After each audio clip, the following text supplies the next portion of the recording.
Hello and welcome to the Gaggle Whopper Challenge. And if necessary, destroy media narratives. I'm George Szamuely. With me today, of course, is co-founder of the Gaggle, Peter Lavelle.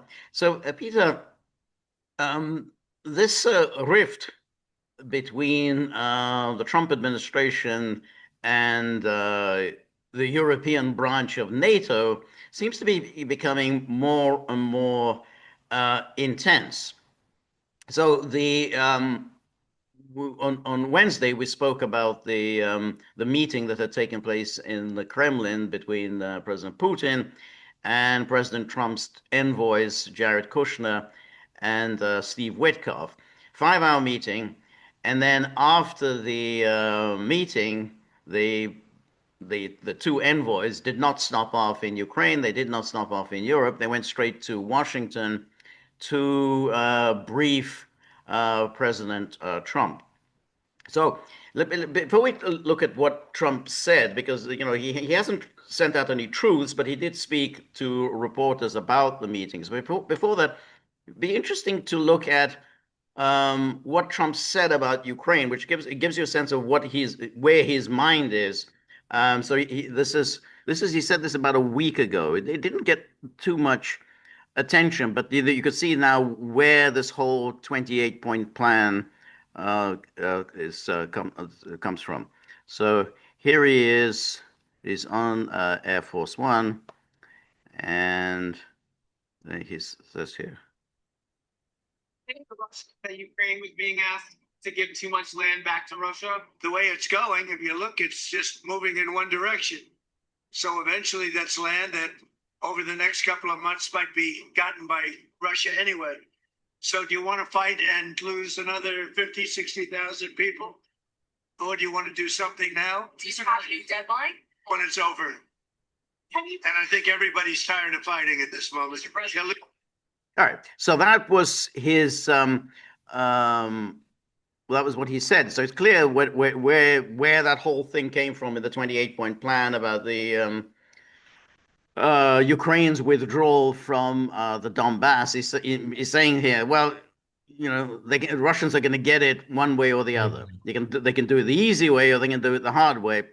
Obviously, it makes sense to do it the easy way because basically Russia is not going to let up.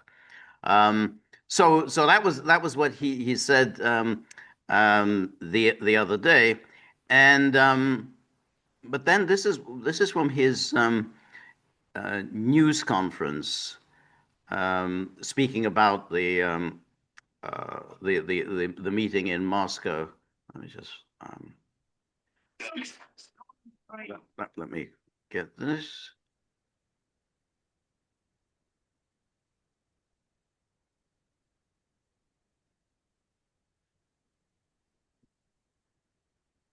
So here it is. Ukraine, Steve Witkoff and Jared Kushner were there last night with Vladimir Putin. Can you give us an update about those talks? It sounds from what the Kremlin is saying that they're not going to compromise. Can you tell us what you've... I don't know what the Kremlin's doing. I can tell you that they had a reasonably good meeting with President Putin. We're going to find out. It's a war that should have never been started. It's a war. If I were president, we had a rigged election. If I were president, that war would have never happened. It's a terrible thing. But I thought they had a very good meeting yesterday with President Putin. We'll see what happens. It's, when I was in this office and I talked about no cards, I said, you have no cards. That was the time to settle. I thought that would have been a much better time to settle. But their wisdom decided not to do that. They have a lot of things. Well, that was very interesting because that's the first time he's ever, he goes through these familiar talking points. War wouldn't have happened, and so on. But that's the first time he actually said, when I said that he has no cards, that was the time to settle. He didn't do it. And that was now February, so that's already 9 months ago. Well, no, 10 months ago. So it's, so he's coming back to that and saying, well, I said that was, that's when it should have happened. It didn't happen. And now Ukraine is in a worse situation than it was then. Yep. We see a pattern here, don't we, George? Right. Okay. Right. Okay. The Minsk process, Istanbul, Yeah. that meeting that he's just referencing, Anchorage, and now, and it goes all in one direction. Right. Right. But you can see he's still committed to that 28-point plan. I mean, the 20 and and what he's committed to is the bit that clearly the Ukrainians, Zelensky doesn't want to do, and the Europeans are very indignant about. But he's still committed. Essentially, you're going to have to make these compromises. I mean, you're going to have to make this territorial compromise. There's just no way around it, and it's better for you to do it rather than lose more lives. Against him right now, but you have President Putin had a very good meeting yesterday with Jared Kushner and with Steve Witkoff. What comes out of that meeting, I can't tell you, because it does take two to tango. Ukraine, I think we have something pretty well worked out with them. They're very satisfied considering. But the sad part is if I were president, no war would have ever happened. They would have had 100% of their territory. Nothing would have happened. It's a very sad situation. So think of this. Last month, 27,000 soldiers. 27. That's like you take a stadium, a football stadium, not an arena, and you cut it in half. 27,000 people died. Mostly young soldiers died last month, in 1 month. And that's the only reason I'm involved. We're not spending any money in the war. We're selling to NATO. We're not being ripped off like we were under Biden. Biden was handing everybody everything we had, giving them all the missiles, everything they wanted, free, no charge. He had no idea what he was doing.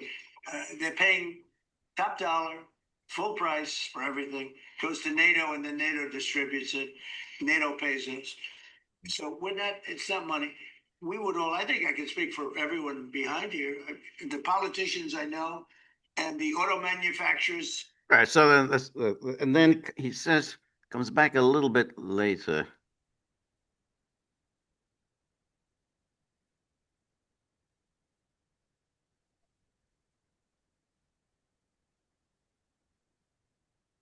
You spoke with Mr. Witkoff and with Mr. Kushner last night. Did they give you the sense that President Putin still wants to end the war, wants to make peace? He would like to end the war. That was their impression. Now, whether or not, that was their impression. Their impression was that he would like to see the war ended. I think he'd like to get back to dealing a more normal life. I think he'd like to be trading with the United States of America, frankly, instead of, losing thousands of soldiers a week. But their impression was very strongly that they'd like to make a deal. We'll see what happens. All right. So that was Trump's response, and it's clear he wants to end this war. I mean, I don't think there's any two ways about it. His problem is obviously the Europeans. And the Europeans are really in quite a panic mode about what Trump is doing. And they're not panicking about loss of lives. They don't care about that. They are panicking that this whole thing could just come to an end. And so we had this conversation. And their time in power. Right.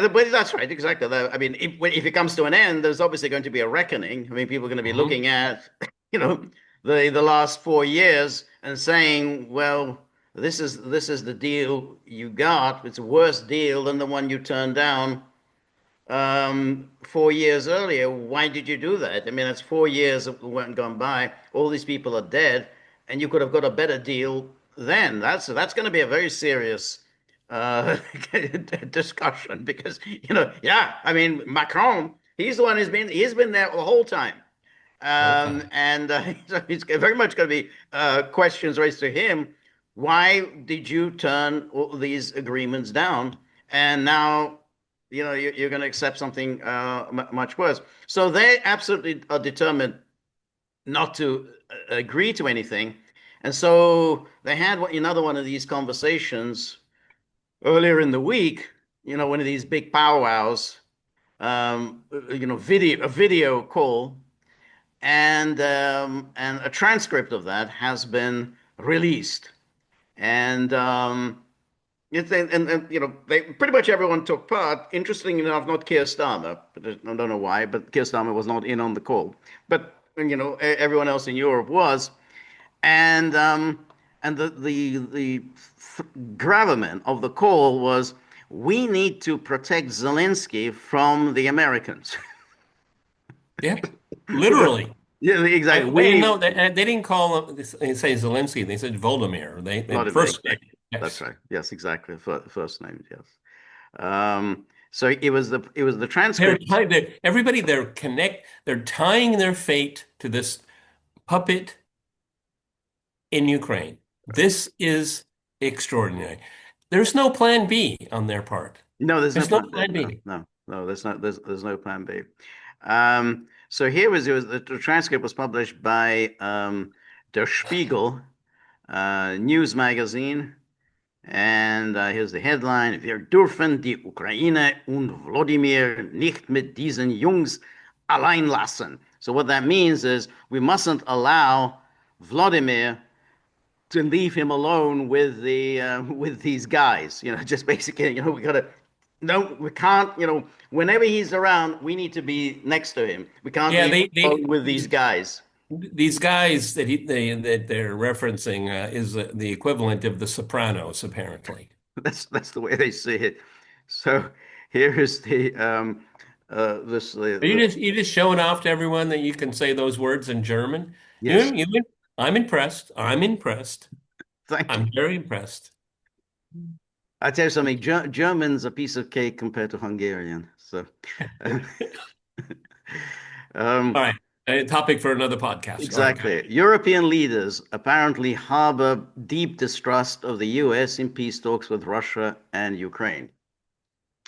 According to information obtained by Spiegel, German Chancellor Friedrich Merz and French President Emmanuel Macron, in a confidential conference call with Ukrainian President Volodymyr Zelensky and several other top European politicians, issued stark warnings that the US could betray Ukraine and Europe. Betray.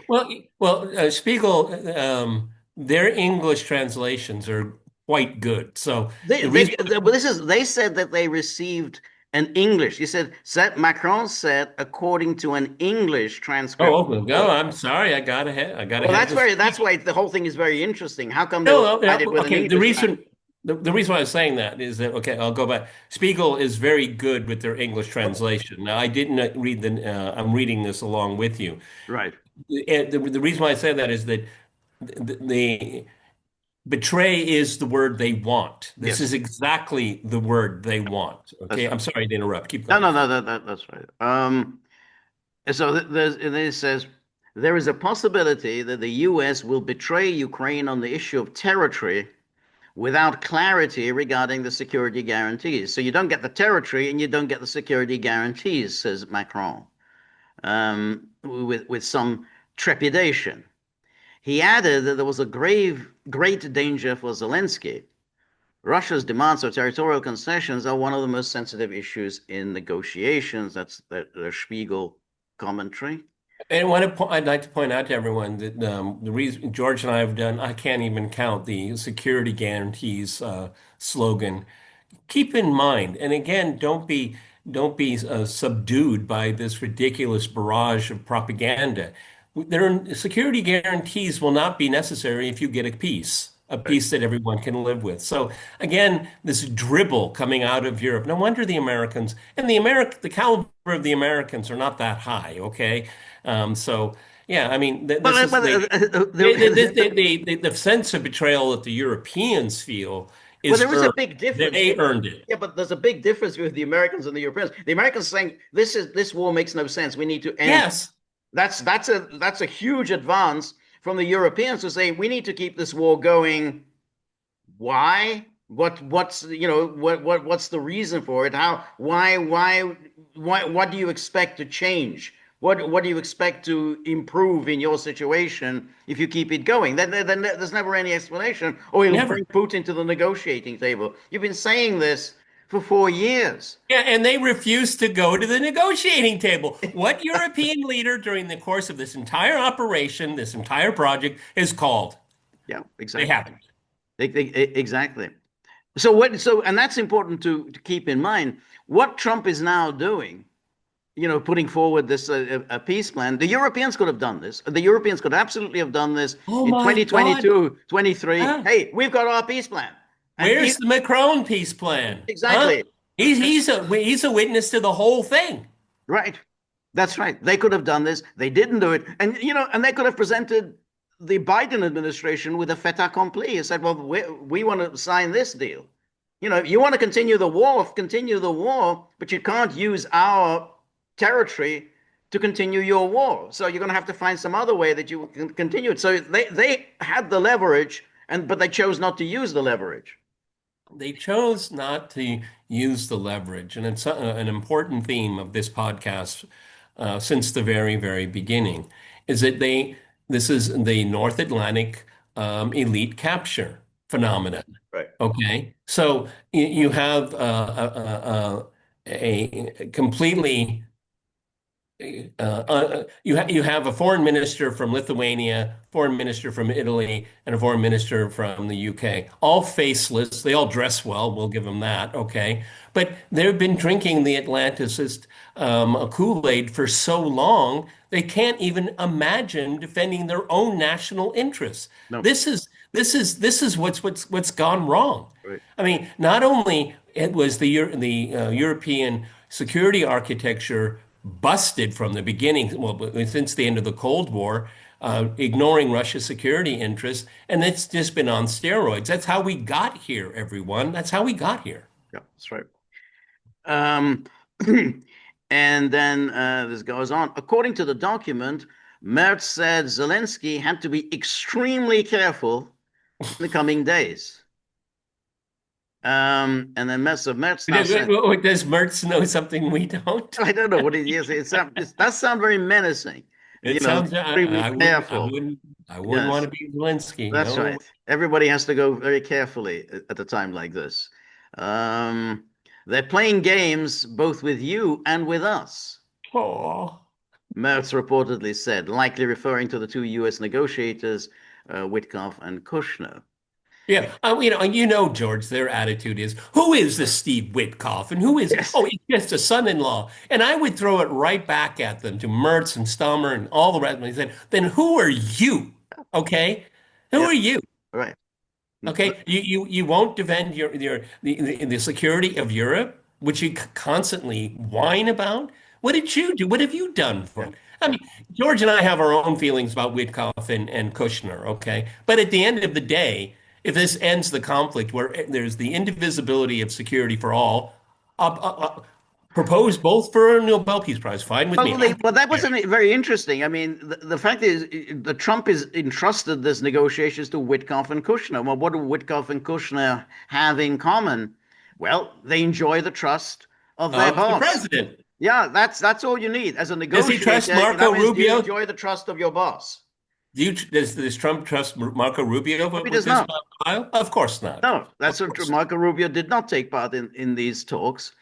So that's it. He sends them there, and yeah, Witkoff has no diplomatic experience. You don't need diplomatic experience. You just need to be someone that you can negotiate. Everyone can negotiate, and you know your boss trusts you. The president trusts you. I mean, if you don't have the trust of the president, then you're just wasting everybody's time. Um, these and other statements recorded in the transcript of the conversation illustrate the deep distrust Europeans harbor toward Trump's two confidants. Well, I'm sure they're very broken up about that.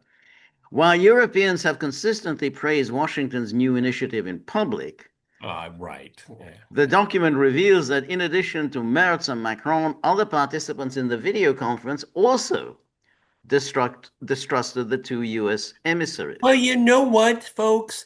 It's mutual. It's rewarded in return. Okay. And how did we get here? I already answered that question. You have a security arrangement that is busted. It brought us to a conflict, the worst conflict in Europe since the Second World War. That's not by accident. Yeah, yeah. And then here we have Stubb, our friend Oh, Stubb. this guy again. Oh.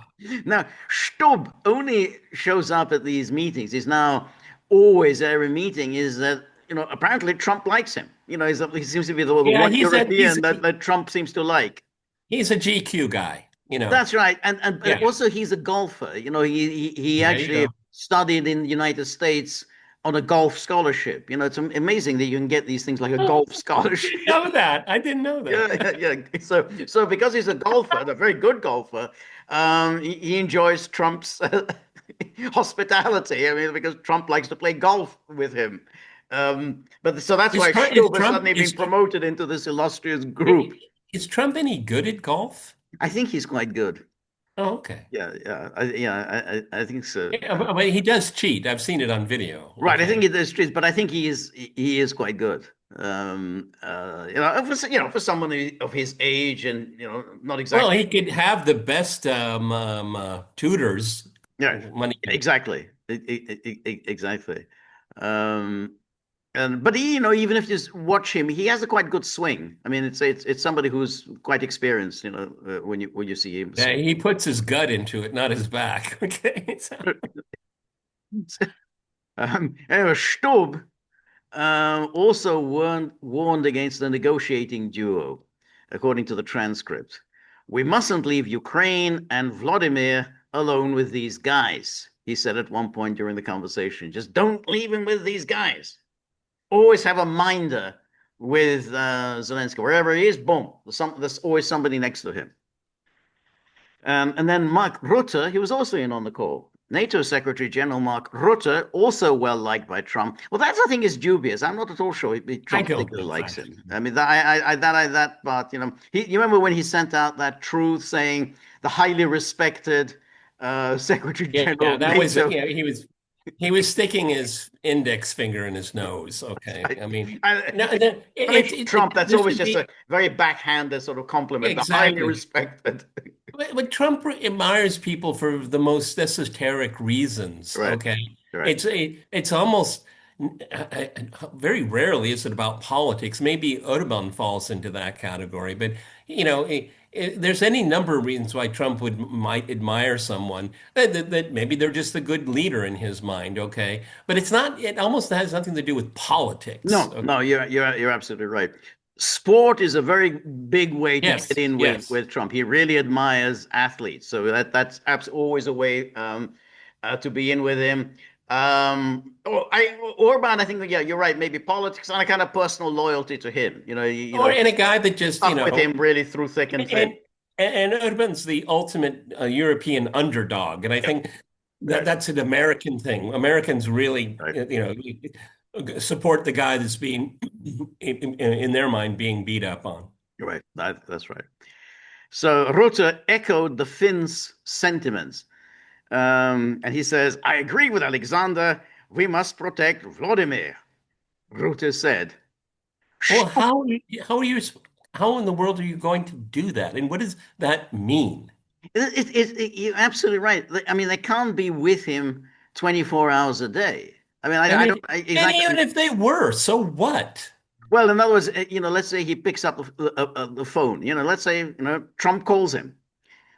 It could come at any moment. Trump Well, basically, that's a he has a that's a he has a tendency to call at all hours. So he could Could call, you imagine if could you imagine? So he's at Bankova, that's where the presidential office is in Ukraine, and Stoop's there, and he takes the phone away from Zelensky. Yes, Stoop here. What do you want?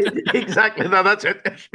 What are you doing there? Well, it's my turn to It's my find turn. Zelensky. It's like, my shift comes to an end at midnight. So Yeah, but again, this is all bravado. And right. that, and this is just another indication the Europeans feel that they have some kind of leverage here. They don't, There's no okay? leverage. Yeah. Okay? I mean, this is so performative. This is Right. so theatrical. Right. I'm the Finnish president. I'm important. Right. Well, no, you're not. No. No. No. Definitely not. But I mean, Finland, it's a very small country. So it's not because it has huge economic and geopolitical weight. It's entirely because they think, oh, Trump really likes Stob, so he has to be, right in the thick of all of these meetings. But the problem that they have is that I think Trump has realized what their game is. I think Trump knows perfectly well you are just trying to provoke a war. I mean, that's what you're doing. And Trump really isn't playing that game anymore. I mean, he's keeping his distance from the Europeans. I mean, it's clear that he's just keeping his distance. There are no more of these processions to the Oval Office and Yeah, to I try to mean, berate him. anyone with any cursory attention to this, this is a train wreck in slow motion. Trump, he's not the smartest guy in the world, but he knows his own No, interests. he's quite Let a me bright guy. finish. I mean, He, I don't think I can no, let no, no, that no. go. There's a lot of things he says and does that is this absolutely, utterly despicable, The despicable, wrong. but I don't, the one thing you can't say about him. George, you interrupt me too often when I'm making a point. What I'm saying is he sees this is not going well and he doesn't want to be a part of it. And I'm Right. agreeing That, with you that's as that, usual. that's right. But that's the point about Trump. He's very shrewd, and he's very smart in that way. Self-interest because of self-interest. It's almost Okay, but it is okay, but that's it's that's what kind primordial. It's an instinct. well, that's what you need from a political leader. I mean, that's what political leaders are supposed to be about. They're supposed to have an instinctive feel for what is the self-interest. Well, Yeah, this I agree with him. This is a war that never should have started. Okay, he's right about that. right. And the conference call between the heads of state and government took place on Monday. The Europeans' talks with Zelensky were preceded over the weekend by discussions with National Security Advisor Rostem Umerov and so on. And then Rubio, along with Witkov, not Witkov, Witkov and Kushner participated in those talks.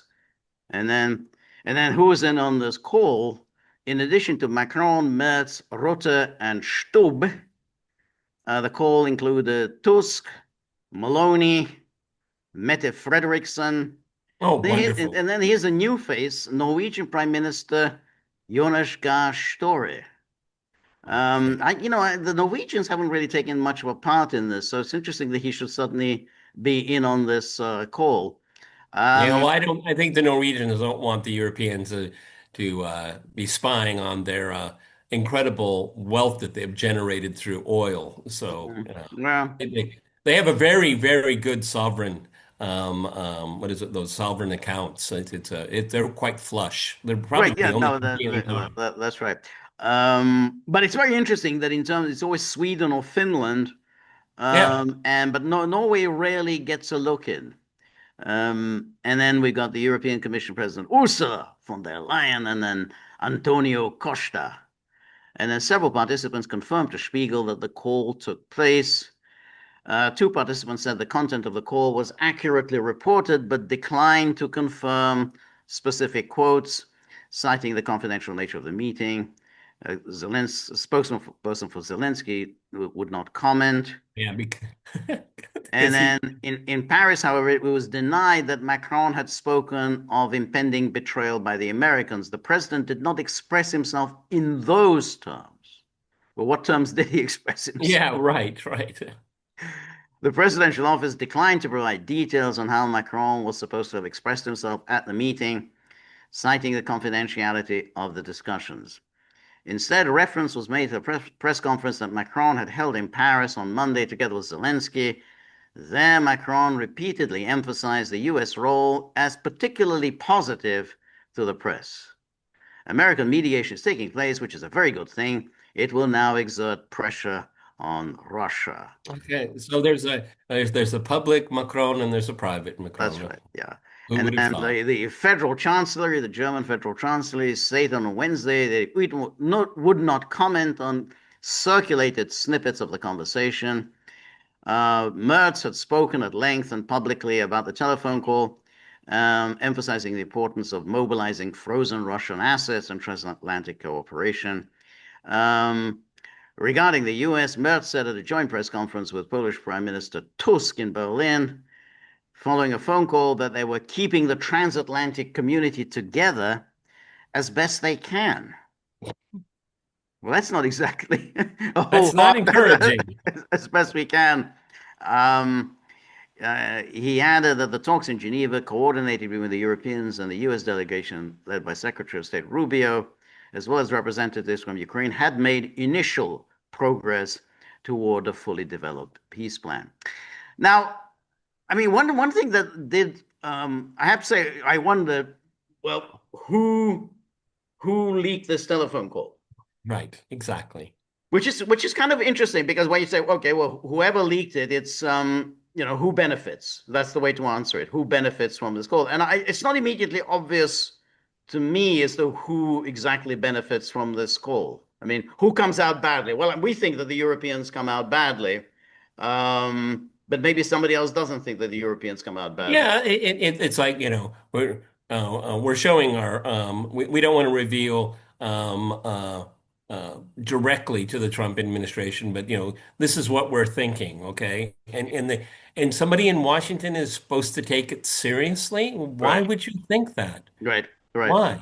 Anyway, the at least Trump and certainly Witkoff by now, because the Europeans have really dumped on him over the last few months, and right, right. I'm sure he doesn't like that. Okay, No, no, no. and it says we keep reiterating. You can say whatever you want about Witkoff, and we've said many things here, but he's got Trump's ear, so that's what Right, matters. right. And the Europeans don't have his ear. No, they don't. Um, but you see, I mean, look, I think there's no question that I think Trump really wants this war to come to an end. I mean, so we showed those clips at the beginning. It's great. He wants to end this. He sees no advantage whatsoever to the United States in continuing with this war. The Europeans have a very different perspective. They want this war to continue. It's a little puzzling exactly why. It's hard to answer that question, but they obviously are absolutely determined, and they are determined to provoke a much wider conflict, and thereby present Trump with a fait accompli. You say, well, hey, look, we're at war. Article 5. You're now under an obligation to come in on our behalf. I think Trump understands that that's the strategy, that's the plan, and he doesn't really want to go there. Who would to get into a shooting war with Russia? But that's what they're doing. Trump wants to get around that, but of course, the difficulty of getting around this is that he actually has to basically tell the Europeans to that's it. I'm sorry, but Yeah, I we're mean, out of it. If he yeah. continues with this transatlantic, bond, transatlantic alliance, then he's not going to be able to get out of it. I mean, Well, that's the way it goes.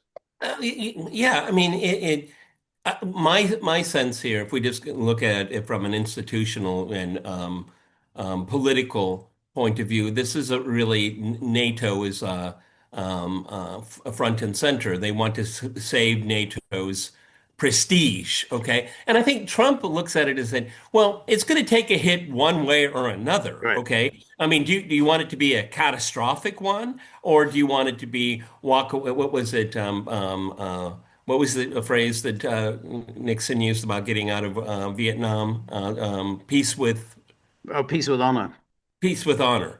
And I think the Trump approach is there's a way to get some honor out of this here, or there's a way that's going to be a lot more catastrophic. And oh, by the way, if you want to throw the dice, we're not there for you. We're not going to throw the Right. dice. Okay, Right. it's not in our, and we're going to talk later about what Trump is actually really interested in, Right. and it's not this.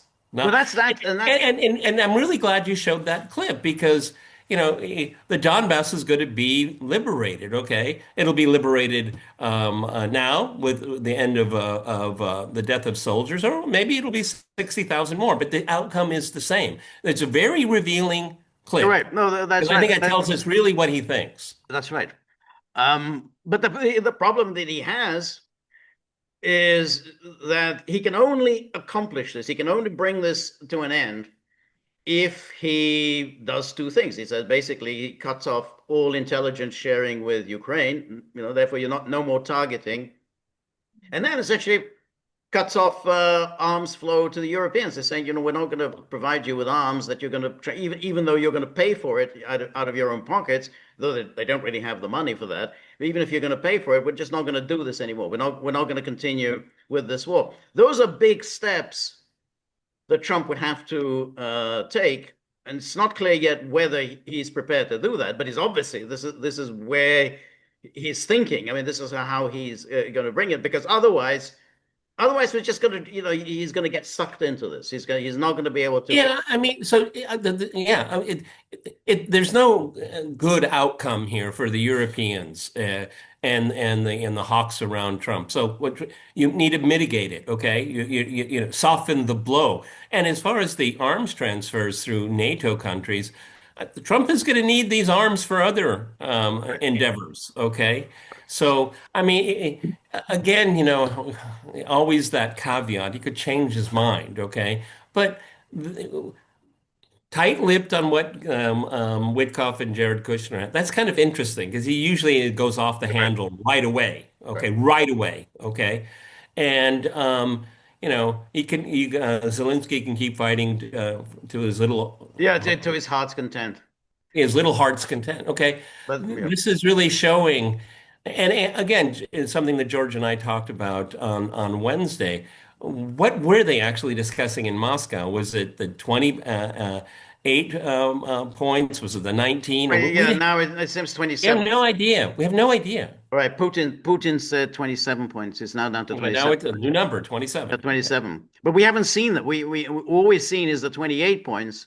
And everyone keeps talking about, oh, the Europeans have now had the input, it's been revised and so on. But no one's actually seen anything No, revised. The only thing we've seen is the 28 points. I don't believe that for a second. Do you? No, I don't I either.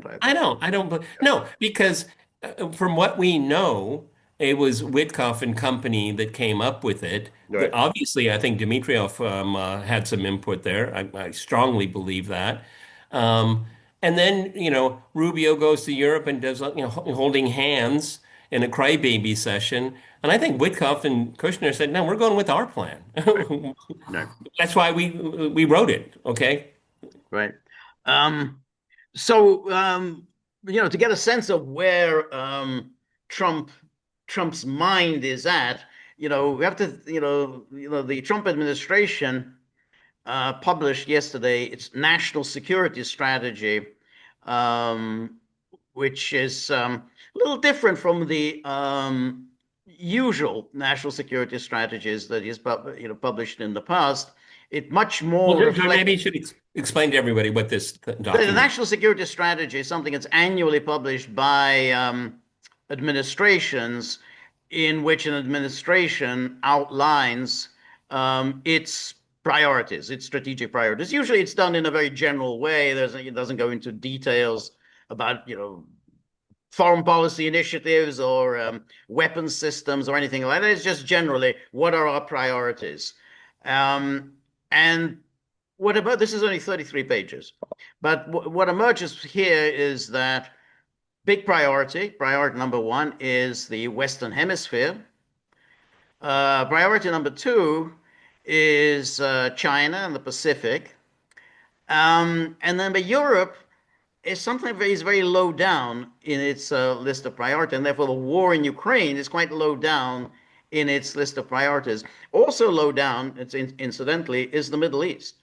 Barely gets a mention in there, and even Israel is barely mentioned. None of the usual, a great and glorious ally. We must do whatever necessary to stand by our great and glorious. Not very little of that. Even very little about Iran, the great existential threat Iran poses for us. This is the kind of thing you usually find in these national security strategy documents. Now, what was interesting is the extremely negative tone this document took on Europe and how the administration looks at Europe. And so I want to just show you what it actually said there, which is because again it's very revealing as to the thinking of the administration. So here is the seal of the president, and there's the national security strategy of the United States, and then here, promoting European greatness. American officials have become used to thinking about European problems in terms of insufficient military spending and economic stagnation. become used to it. There is truth to this, but Europe's real problems are even deeper. So you've already got insufficient military spending, economic stagnation, but it's worse than that. Continental Europe has been losing share of global GDP, down from 25% in 1990 to 14% today, partly owing to national and transnational regulations that undermine creativity and industriousness. It's really interesting. For those that have never seen one of these annual documents from the administration, that's a jaw dropper. Yeah, I mean, Europeans have never been no, talked at that way no, and described that way by an American administration when it comes to national security policy. right. This is jaw dropping. That's right. Amazing. That's right. And they said, but this economic decline is eclipsed by the real and more stark prospect of civilizational erasure. So it's a civilizational erasure that the Europeans are facing. The larger issues facing Europe include activities of the European Union and other transnational bodies that undermine political liberty and sovereignty, migration policies that are transforming the continent and creating strife, censorship of free speech, and suppression of political opposition, cratering birth rates, and loss of national identities and self-confidence. But Again, otherwise, everything is great. Other than no, but that, I mean this it's this is fantastic. this is unprecedented in a document of this type. Yeah, Unprecedented. you're right, right. Imagine after all the effort that they put in trying to please Trump. And then, should present trends continue, the continent will be unrecognizable in 20 years or less. As such, it is far from obvious whether certain European countries will have economies and militaries strong enough to remain reliable allies. I think that we're way past that point That's right. years and years ago. But we'll have militaries strong enough to remain reliable allies. So, in other words, it's saying within 20 years, I don't even think that you're going to be a reliable ally for us. I mean, that's not a document saying, "Hey, NATO is the future, the greatest military alliance that has ever been." Saying, "I don't think within 20 years you're going to be a strong or a reliable ally." I don't know. Can you call up Kaya Kallas and see what she thinks about this? Remember when she sent out a tweet after that disastrous Oval Office meeting in February? She says something like, "It's clear now that Europe must become the leader of the free world." So she probably sent something like, "It's now, we're going to be the leaders of the free world." Yeah. Good Go luck with ahead. that. Go ahead. Fine. Fine. Um, Many of these nations are currently doubling down on their present path.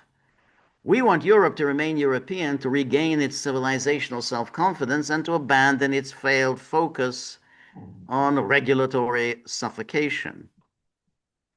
This lack of self-confidence is most evident in Europe's relationship with Russia.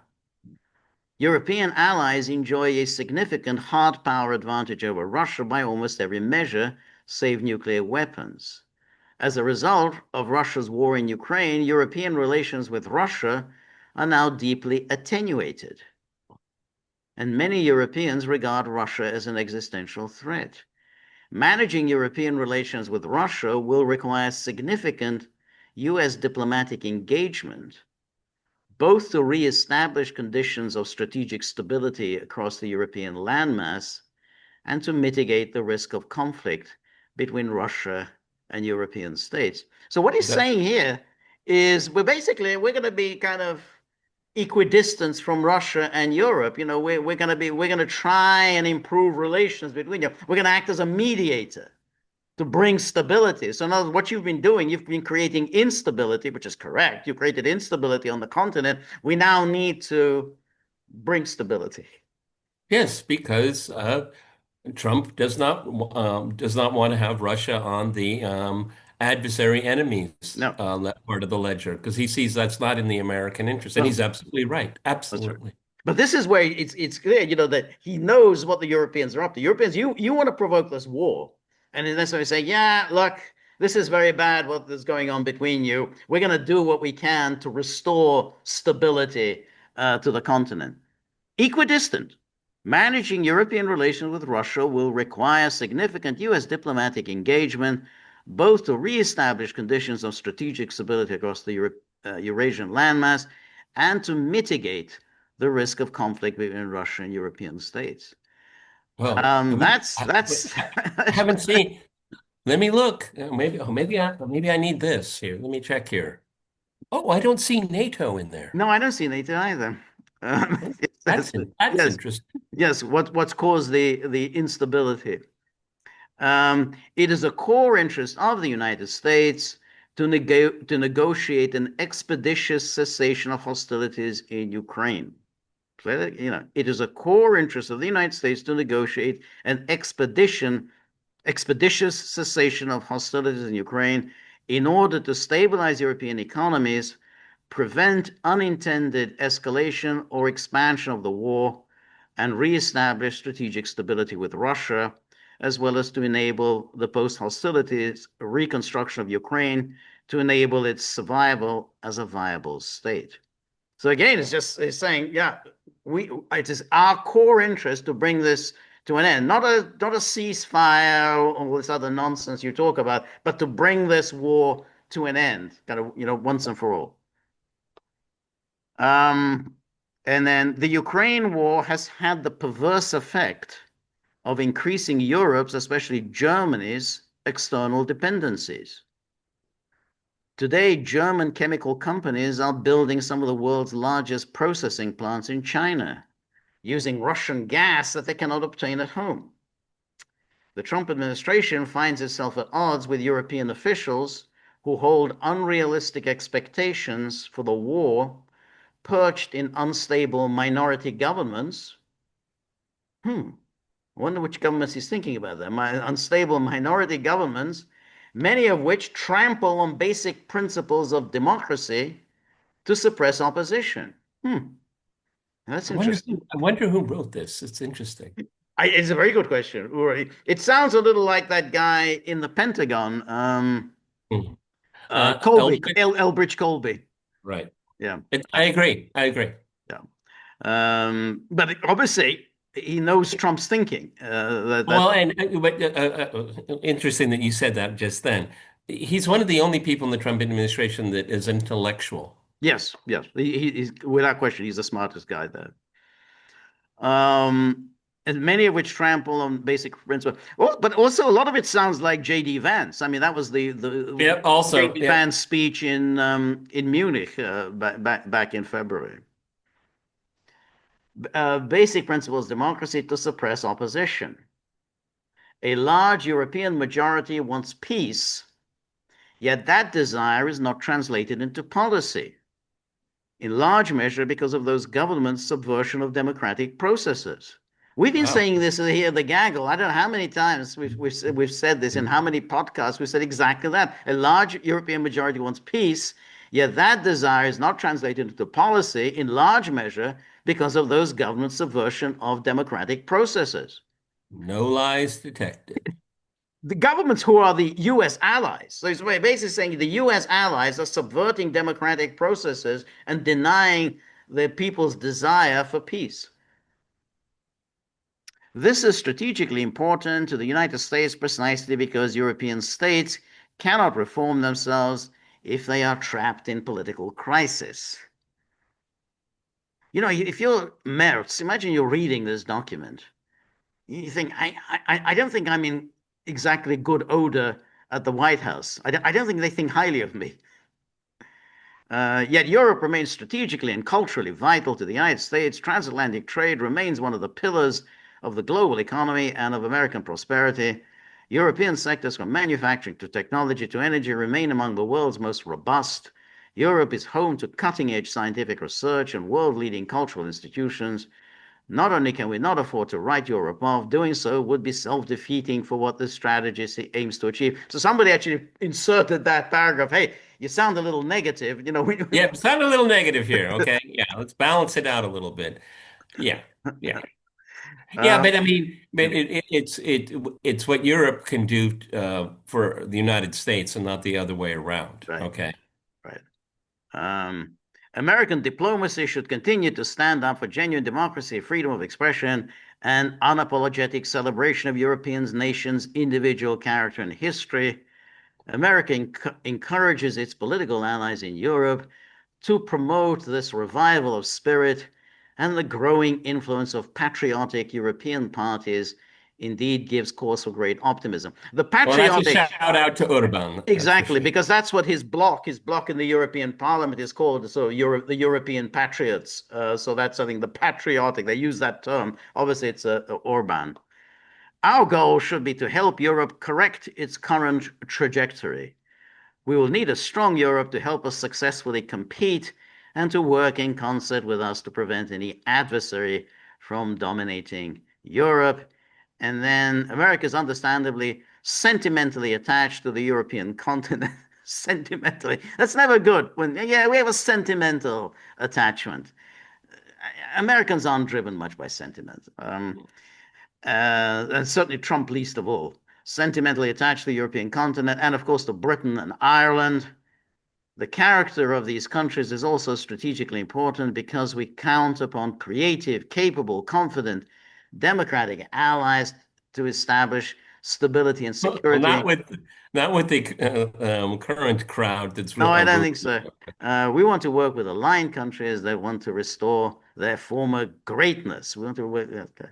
And then I think over the long term, it is more plausible that within a few decades at the latest, certain NATO members will become majority non-European.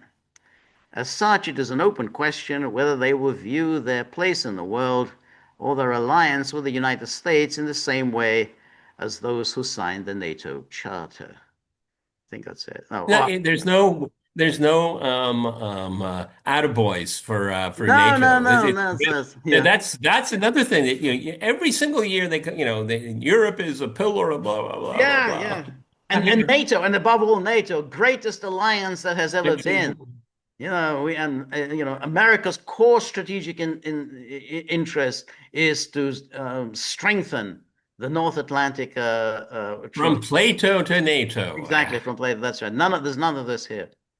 Our broad policy for Europe should prioritize re-establishing conditions of stability within Europe and strategic stability with Russia, enabling Europe to stand on its own feet and operate as a group of aligned sovereign nations, including taking primary responsibility for its own defense without being dominated by any adversarial power, cultivating resistance to Europe's current trajectory within European nations, opening European markets to US goods and services, and ensuring fair treatment of US workers and businesses, building up healthy nations of Central, East, and Southern Europe through commercial ties, weapons sales, political collaboration, ending the perception and preventing the reality of NATO as a perpetually expanding alliance. Ooh. Yeah, say that again. Let's read that again. Ending the perception and preventing the reality of NATO as a perpetually expanding alliance. The taboo has been broken. The taboo has been broken. And this goes fundamentally against everything NATO has been saying, which is that, oh, well, it's according to the North Atlantic Charter, anyone can become a member. We have the right to invite anyone we like to become a member. Yeah, the North Atlantic Charter is treated as if it's on par with the New Testament and the Exactly. Torah. Okay. Exactly. But that's why, so ending the perception, not just and preventing the reality, not just perception. Oh, we just tinker around with the perception. No, preventing the reality of NATO as a perpetually expanding alliance. So that's it. No more perpetual expansion. Encouraging Europe to take action to combat mercantilist overcapacity, technological theft, cyber espionage, and other hostile economic practices. So that's the Trump administration strategic doctrine. That's not exactly a very that's your end of term report. That's not the kind of end of term Well, report you want to take home to your parents. it's a very interesting document because this is an intellectual distillation of what Trump's foreign policy, at least what he wants it to be. Right. Okay. Um, we can look at it from a different point of view about is this the reality? But just the mindset. This is just This is an unprecedented document to come out Right, of an American administration. right. And believe me, folks, George and I have seen it all. Right. Okay. That's it. And that's why I think it's so interesting because it comes out just as the administration is trying to negotiate something in Ukraine, just as the Europeans are are seeking to sabotage, do whatever they can to sabotage it, and clearly the administration is well aware of what the Europeans are trying to do, and says, no, no, no, we actually want stability in Europe. We want to wrap this up. It's a core American interest to wrap this up. This is not doing us any good. And we don't see any advantage at all in having a NATO alliance that is continually expanding. So that's very, basically, that's just telling NATO, oh, Trump really likes Mark Rutte. Well, yeah, that's Yeah. that's his message to Mark Rutte. Well, the critics will say, well, the Trump administration just pulled the rug out from under Europe. Yeah, he did. He did. That's exactly Exactly. what it is. That's exactly That's what he did. exactly what it You're is. absolutely right. So they're going to say, "Oh, well, look at the way our greatest allies in the world. Look at the way they're being treated." Yeah, our greatest allies in the world want to provoke a war. They should be treated with absolute contempt. Anyone who's trying to provoke a war, a world war, which could, absolutely escalate in nuclear weapons, should be treated with utter contempt. Since that's your objective. Show them the door. That's right. And just in case there's any doubts as to what the Europeans are doing, here's an article from the New York Times. This is just I think it was the other day, and here it is. Here's the headline: Europe wants to get the word out. Russia is to blame for sabotage. Officials are accusing Russia of smaller scale assaults. President Putin sought to turn the tables, saying that if Europe were to start a war, Russia is ready. Well, before you go forward, at least I'll give the New York Times a little bit of credit because they used if Yeah, exactly. Europe You're were absolutely to you're start a absolutely war, right to point that out. because it was Yeah, reported without the if. Okay, that's right. so Because it's this very much shameless dishonesty. you're absolutely right. That's exactly what the initial stories were. Oh, Russia's ready for war with Europe, which is not what he said. He said that if Europe wants a war, and we talked about this. We featured this on Wednesday because that came from that news conference. But here says when Prime Minister Donald Tusk of Poland accused Russian agents last month of planting explosives on a rail line, he called it perhaps the most dangerous situation for the security of the Polish state in years, even though no one was hurt. And even though the two identified culprits were Ukrainian. Okay. That's right. And then it turned out that it exploded. The freight train went over this explosion, and it didn't even know there was an explosion. That's how powerful this explosion was. The train didn't even know there had been an explosion. Well, maybe It was someone was.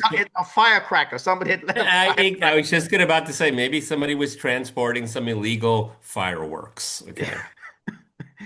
And then around the same time, Defense Minister Guido Crosetto of Italy urged Europe to protect itself better from disinformation that he said Russia directed at his country. We are under attack, and the hybrid bombs keep falling. Oh, God. I Is like this? what's a hybrid bomb? Yeah. That's like it's not a real bomb. Oh, it's um uh a matchbook. Yeah, I suppose. A matchbook. That's hybrid because Okay, it's hybrid. it is dual purpose. That's Okay. your, but maybe it's okay if you call it an imaginary bomb. It's an imaginary bomb, so it's a hybrid. I mean, it could have been a real bomb. It wasn't, but it could have been. So it's a hybrid. The Oh, European, contraband cigarettes being sent across border with using balloons. that's Okay, right. yeah. The European Union's top diplomat Kaya Kallas was even more blunt. Of course she was. Russia is committing state-sponsored terrorism. Hybrid, Oh, God bless her soul. yes, yes, yes, yes.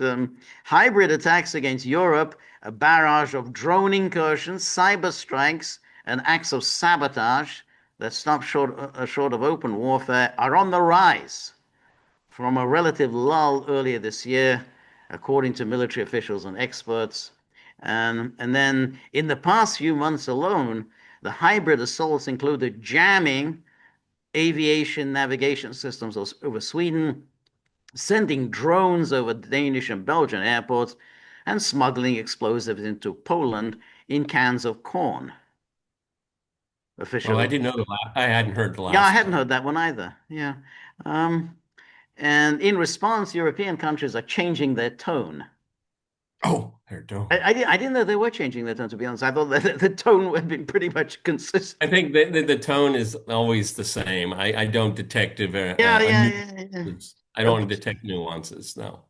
Officials are rebuking Russia more forcefully and more often, embracing a naming and shaming strategy that just a year ago divided NATO. So it's more. There's more of it now than there was. There are risks. There are President, risks. there I are like risks. saying that. There are risks. There are risks. President Putin of Russia warned on Tuesday about appearing more assertive. We are not planning to fight with Europe, but if Europe suddenly starts a war with us, we are ready right now. Well, Well, why? I mean, isn't that what anyone is supposed to say? I mean, I don't understand that he's, I mean, who would say anything different? We don't want to start a war, but if you start a war, we are ready for it. I mean, I don't know why there's any risk here. George and I have been over this here. Again, sometimes I feel like we've been ostracized, but um, the trajectory of what's going on in this conflict, the only thing that NATO or European NATO can do is to escalate it. Yeah, Okay, and this is why Putin said that if you that's right. suddenly starts a war with us, Yeah, we're ready. yeah, I, that's right. I think I feel completely vindicated in our analysis. Right, right. The previous approach by European allies who had been hesitated to publicly cast blame in order to avoid escalation. When was that? When was it that they were hesitant about casting blame? I mean, I have to find it. Yeah, When was this time they were hesitant? when when was the last time a European leader said, "I want to be careful with my words. Yes, that's right. I want to be careful. I don't want to be misunderstood. Exactly. I don't want to escalate. There should be I don't want to no escalate." Yeah. escalation of rhetoric. Okay. I Um, don't want to increase the temperature here. That's right, exactly. Let's lower the temperature. That's why they hired Kaya Kallas to be their foreign Oh minister, God. because they wanted to lower the temperature. Um, She will go down in history as one of the, you know, this is the end of European civilization if you're going to entrust someone of such limited abilities right, right, with yeah, with her position. for This is a mask off moment for this. This right, is what you're dealing with, a right, lunatic. right, right. Um, and then some NATO members grew frustrated with what they saw as a vague, ineffective policy. The changing strategy reflects No, allied. this is not a policy. That's why it's frustrating. That's right. Okay, That's right. there's no strategic thinking in this No, at no, all. no. The strategic. These are blue-haired Karens. Right, but the strategic thinking is provocation. That's what they're doing. I mean, it's all about a provocation. And we can somehow provoke an incident. We're going to, and you can keep escalating, and sooner or later you will create an incident. There will be an incident, and then there's going to be, decisions would have to be made Well, as to. I think we already covered it. There was that Italian admiral that came out and, Yep, basic yeah, preemptive strike right, in the name of self-defense. right. That's right. That's right. Um, and so here we have that. For years, officials have suspected Russia of using a covert mix of military, cyber, economic, and political tactics to disrupt and destabilize Europe. And then, so on. The pace increased when NATO supported Ukraine after Russia's full-scale invasion in 2022. And they have since included disrupting Western energy systems, meddling in national elections, No evidence. no Ever. evidence. Yeah, that's right. Plotting to put incendiary devices on cargo planes and hacking into health service and other government networks. This is one of these ridiculous things about the hacking into health service. And here it says National Prosecutor's Office charges of organizing Russian intelligence activities in Poland and leading an espionage sabotage group. And so you think, oh, you've nailed the Russians. And then, so this is a Polish investigation, collected evidence allowing for the identification and presentation of charges against the person leading an organized criminal group of espionage and sabotage nature. This person is Mikhail Viktorovich Mirgorodsky, a citizen of the Russian Federation, and so on. And then the investigation findings indicate that Mirgorodsky, while residing in Russia, organized the activities of Russian intelligence in Poland and led an organized criminal group.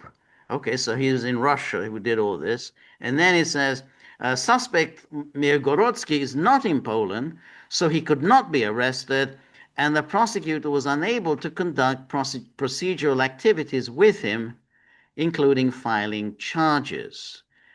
Okay, so in other words, he's not around, you haven't talked to him, you're throwing around these accusations that he's behind this with basically nothing. I mean, anyone can just sort of name some Russian guy. He's behind and God what knows is what. and the prosecutor was unable to conduct procedural That's activities it. with. But what did it mean? Like sit down and have tea and talk about this? I mean, Well, I guess to interview him or nothing. I mean, they're throwing around these accusations. It was a little like remember when Mahler with the Russiagate, he sort of issued an indictment. 12 Russians have yeah, been indicted. that St. Petersburg outfit. Yeah, Yeah. 12 Russians. So, but you haven't talked to any of these people. I mean, yeah. Putin's chef. that's right, exactly. Yeah, that's right. And then here we have, and then here it says the aftermath of a UK cyber attack, blood shortages and delayed operations. But as we find, there's really absolutely no evidence that any of that had to do with the Russian government. It's a ransomware attack. Um, and then it says, while the NHS has declined to comment on which group was suspected of carrying out the attack, Sharon Martin, a former head of British cybersecurity, told the BBC that a Russian cyber criminal group known as blah blah was most likely the perpetrator. So we're back to the highly likely.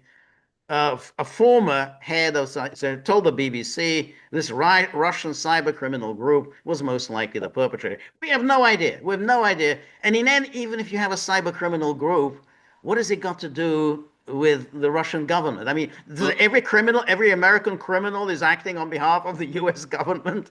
Well, I wonder why the BBC interviewed this person. Oh, probably because she would say the Russians did That's it. right. That's right.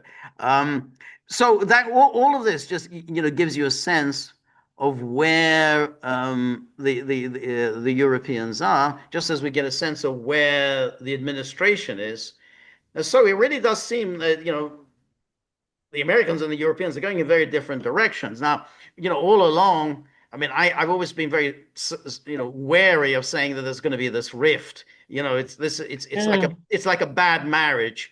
It's a bad marriage, but that doesn't mean that the marriage is going to break up. So I'm still skeptical that it's going to break up. But Yeah. nonetheless, this is as intense as a rift as I've witnessed, during many years of following NATO. I think we've done way too many of these podcasts because that was the thought that was entering my mind as you were saying yours. I, I'm I think that this, because George and I have had this experience, the 70s, the 80s, and Yeah, the yeah, yeah, 90s, yeah. and Exactly. we've been through this rodeo a number of times, okay? But this, I do feel, is something much more significant, okay? Um, for decades now, the impending divorce, Yep. we've been through this so many times, Right. but there's something more to it Right. now than ever before. And the Ukraine conflict is the crucible of it all, okay? If a Democrat is elected in 2028, takes office in 29, is it automatic reversal? I don't think so, okay? I think it'll be a It's reversal. way too early. It's too far out. But Right. it seems to be, for me, this is a growing trend because there's always been that tension. And now reading this document, which is again George and I have read these documents for decades. Okay, this is just earth-shattering. You're right, Okay. exactly. Well, that's a very interesting question. What would happen if a Democrat returns to the Oval Office? I would think they will reverse in some way some of Trump's trend. I think that the Democrats are much Okay. more wedded to the transatlantic. They won't reverse the whole thing. It's not going to be, oh, everything's See, going to okay, be. this is the value of this podcast and our conversations is that yes, there's not going to be a dramatic break, but that is a shift, and I think that the division, both the Europeans and the Americans don't want a breakup, No, okay? no, But there's going to be the two parties going to be stressing different right, policy agendas, right, and they are getting further and further right. apart. Okay, now. Uh, uh, uh, um, uh, a few events could show a greater division. You could have the fall of the current political leaders and parties in Europe. You could have economic problems. However, the Ukraine conflict is resolved, that will have a major effect, I think, also. There's a lot of unknowns, but the trend is there.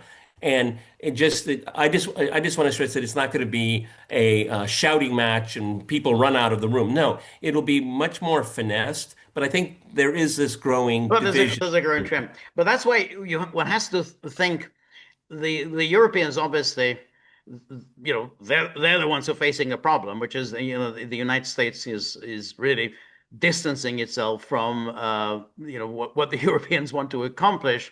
So what do they do now? Well, obviously, as we looked at those stories, they're going to try and provoke some kind of a conflict. And I think that could come really very shortly.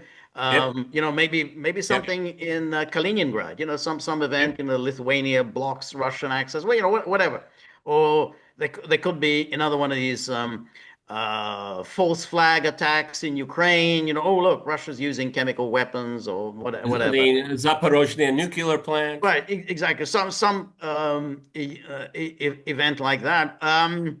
There could also be some attempt to do something to Trump. I mean, that's always a possibility. There've been two assassination attempts in the past. The one drawback for the Europeans that even if anything happens to Trump, his replacement is J.D. Vance, and they're not going to get a better deal with Vance than they got from Trump. So their best bet, I think, at the moment would be okay. Trump is not doing well in the polls. The midterms are less than a year away. Let's sit it out. Let's drag this out for 12 months, and then if there's a big Democratic victory next November, maybe there's going to be a change in the political climate in Washington. Somehow Trump will be chastened by this defeat, and he's already looking towards the end of his term, and that maybe he's going to be more accommodating. So we just have to drag this out for another 12 months. Yeah, yeah. Well, I think that's certainly good. I think that's an approach that's quite obvious right now. Okay, they want to uh, they want to keep the conflict going, and they don't want any kind of resolution. Okay, No, because the political landscape could change to their advantage. That's risky. That's really risky for Ukraine. Okay. Because trying to save Ukraine, you might actually lose it. And that's another thing that's on Trump's mind.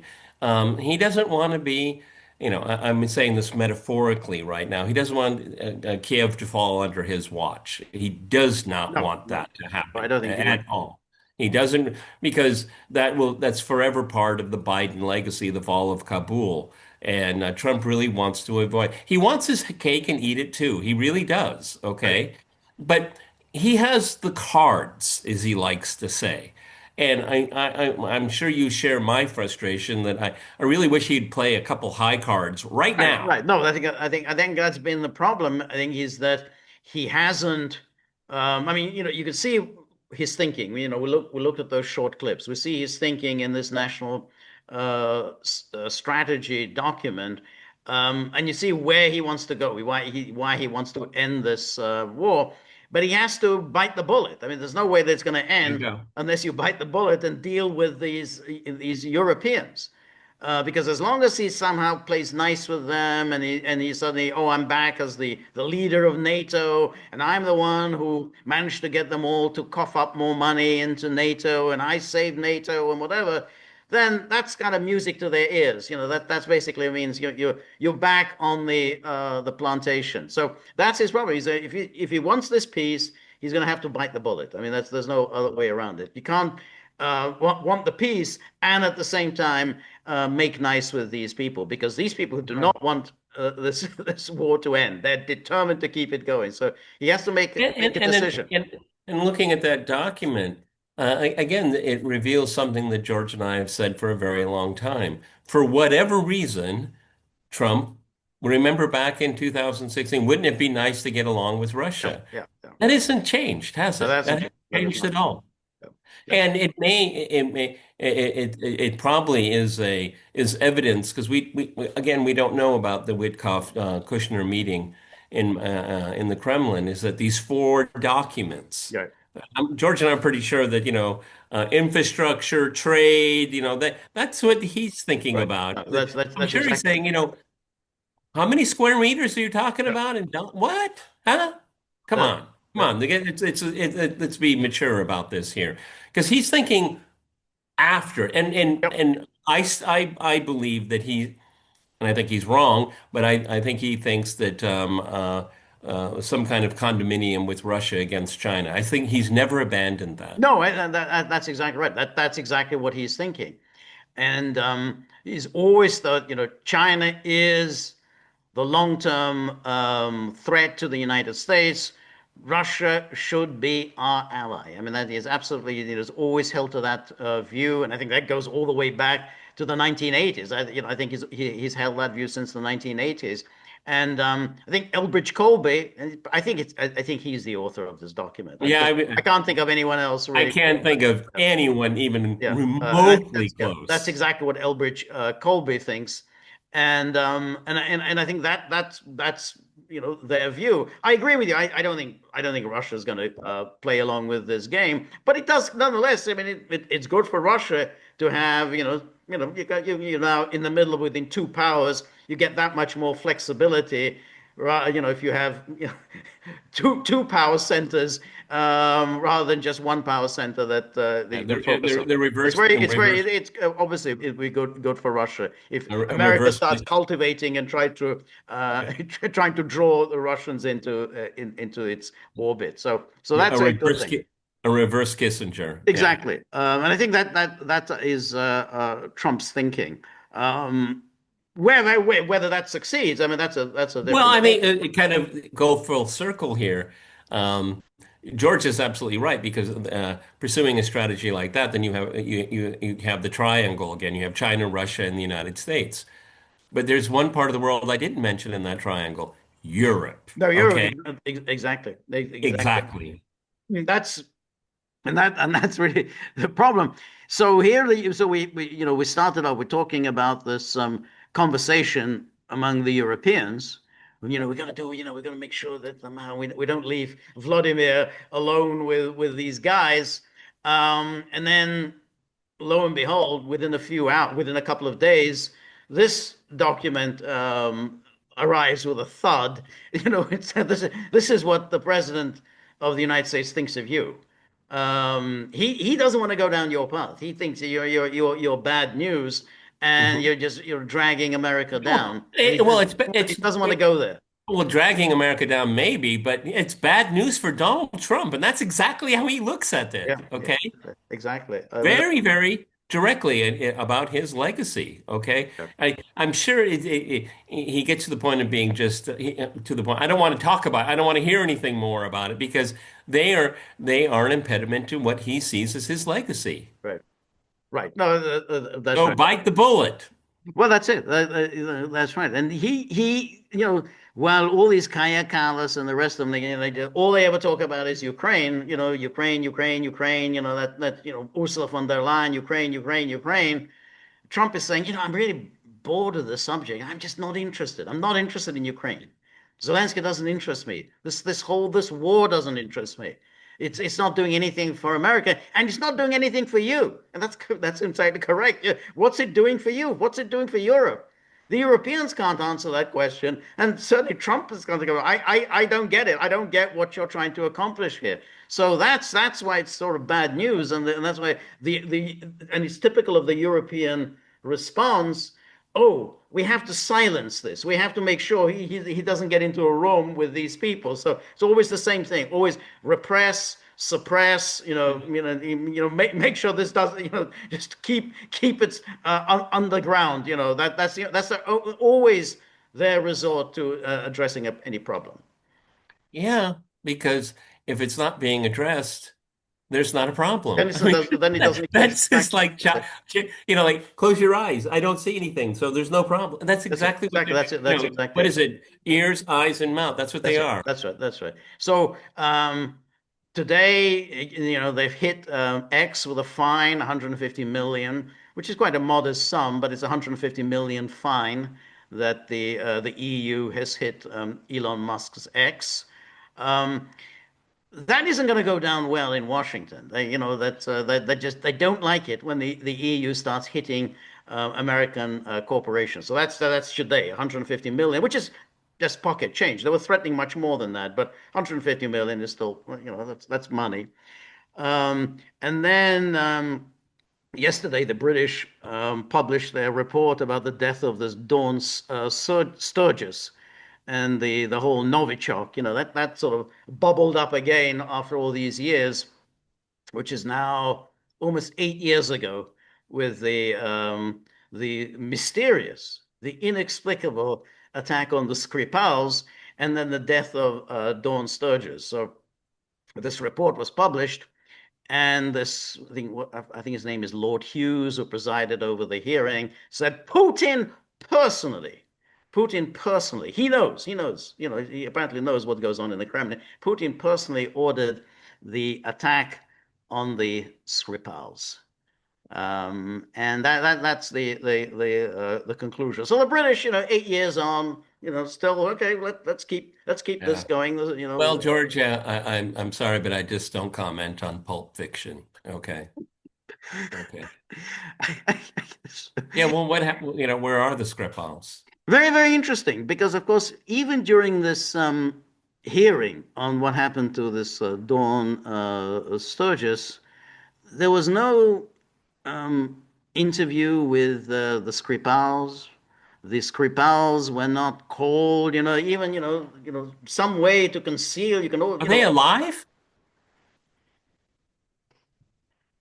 but it's one of those very, very odd events as to why exactly have they been completely disappeared. I mean, this is like, Yeah, something it's Stalin liked to do completely, that. completely disappeared. In other words, they were not even able to testify, by, with all kinds of hidden, whatever, in private. In other words, at least in private, so it's not in public, but in private, they could at least testify. No, no testimony at all. Quite an extraordinary thing. So when you say, are they alive? I wouldn't put any money on that they're still alive. Well, I mean, at least the daughter, she had ties to her home country. Well, she's not. Yeah, yeah. Is she being denied that? That that's cruel. That's very, very cruel. I mean, her father was a traitor to his country, Yes. okay? And he had worked it all out. I mean, he was allowed to go back. I mean, the Russians were satisfied they got everything out of him and let him go. So no one has ever explained to us why the Russians needed to kill him. No, it was never explained. They never No, explained why.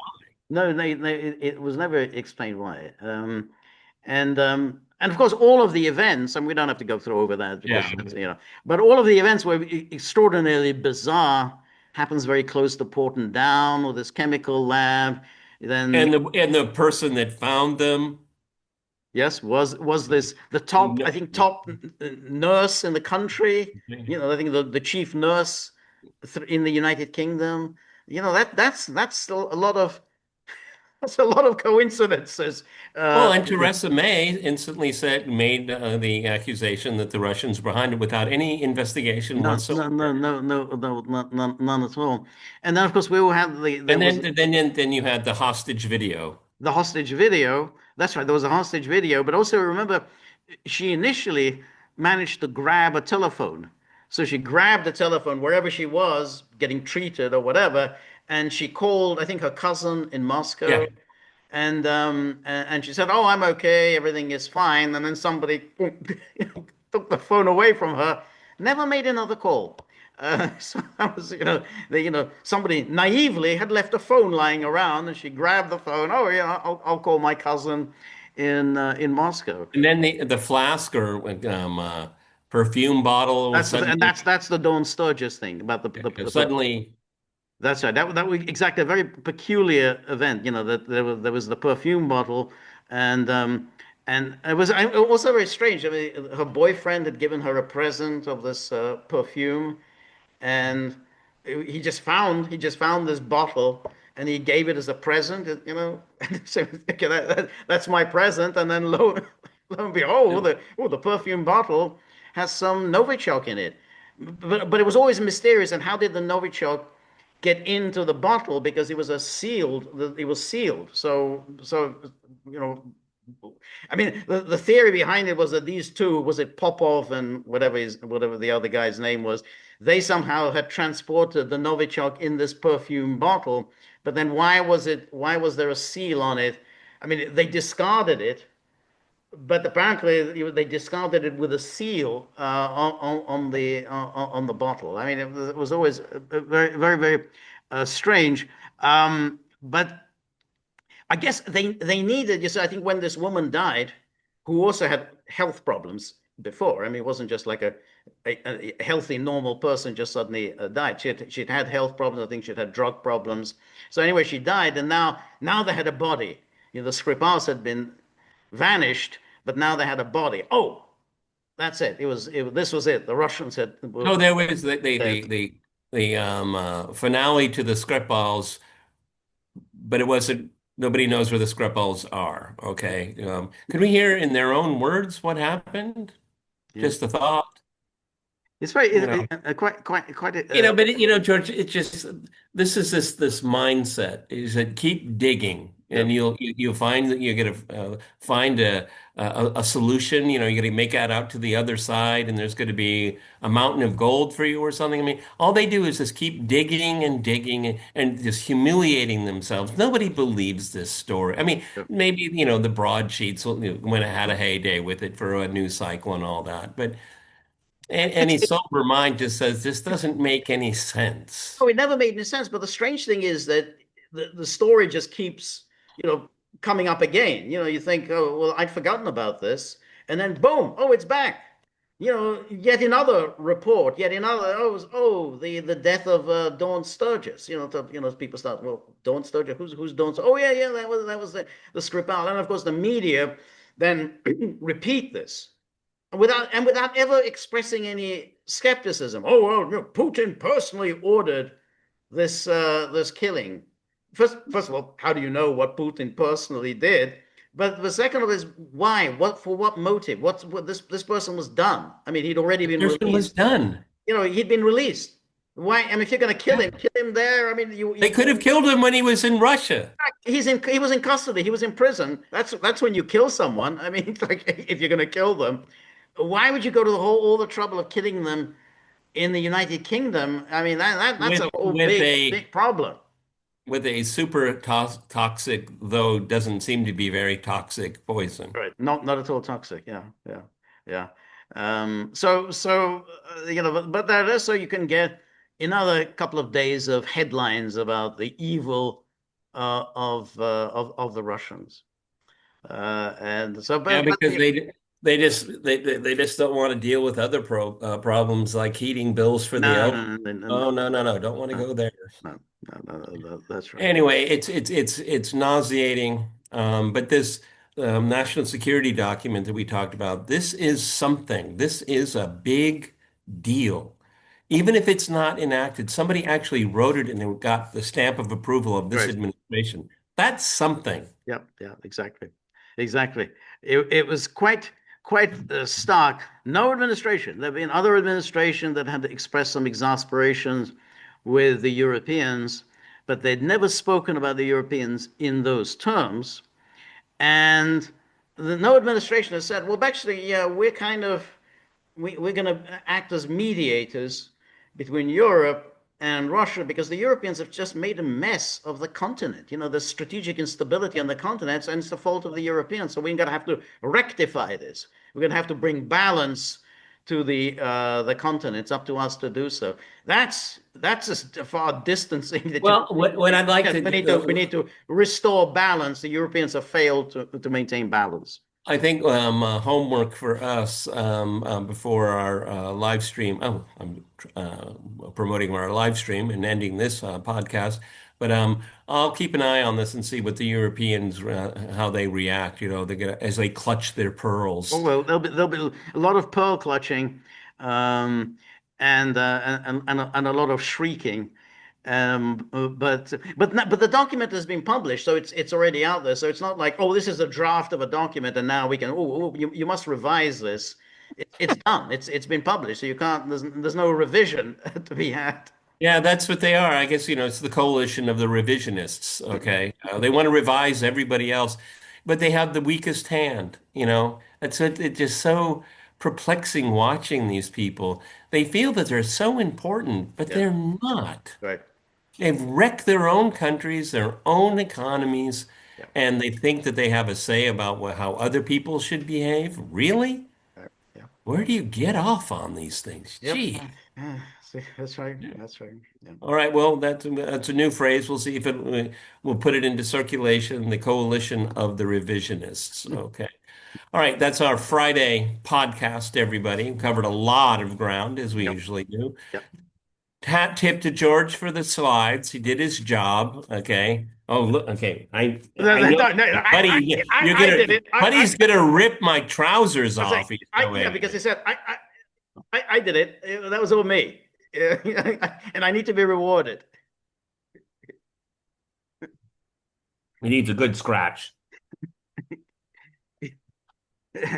So yeah. So anyway, we were back on Sunday, and then we're doing the live stream 10 a.m. Eastern time on Monday. By which time I think we'll be able to get a sense of the panic besetting the chancelleries of Europe. And we'll be giving out, of course, virtually popcorn for everyone as we come. That's right. And in the meantime, we got to address the body problem. But I got all this work, and then I get the tip jar, and I look at it, and this tip jar is so empty that I can tip it over. That's not the meaning of tip. He's saying tip means something different. So if you have any money lying around, any money that you're not putting to good use, please put it into Buddy's tip jar, whatever you've got into that tip jar. We're very grateful for all of your help, friendship, and support. The more you're able to donate, the more of these videos we can make, the more we can improve on the technology, and above all, we'll get Buddy to be a little less disgruntled. It's going to be very hard. These winters in Moscow, they don't agree with him. They don't agree with anyone. So remember, if you like the gaggle, please like, share, and subscribe. See you soon. Bye bye.